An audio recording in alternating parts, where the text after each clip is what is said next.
Fred Sorrell is a young British artist based here in London. He's a painter working with abstraction. This is his first exhibition at Parafin, but also his first really substantial solo exhibition. One of the main reasons I started using the grid was because it gave me a structure to hold colour that was endlessly modular. It could contract very tightly or it could expand very broadly. You could weave colour in different ways, so you could overlap or underlap the structure, you could break it apart, you could make it dissolve or emerge into the plane or the ground of the painting. Those connections were also about what light was doing in their three-dimensional space and the sense of pervasive light you get in the atmosphere and how that could weave through a space. That idea of being able to pinch and pull and agitate the ground essentially was an important element of what I was trying to do.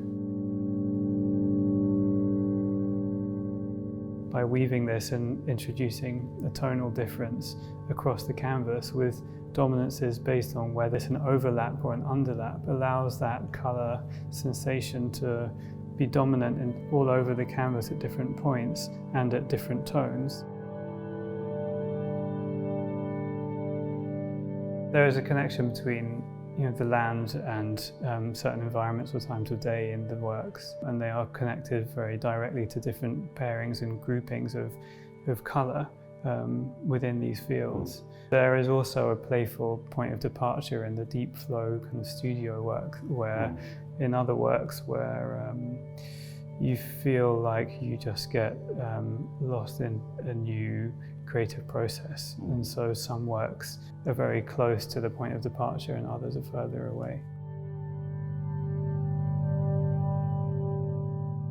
The exhibition is titled Long Tide, which is named after a series of paintings which are in the show.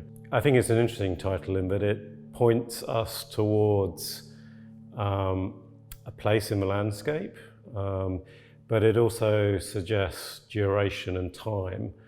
One of the things that Fred's work does very well, I think, is encourage this idea of slow looking, an understanding of the work that sort of unfolds over time.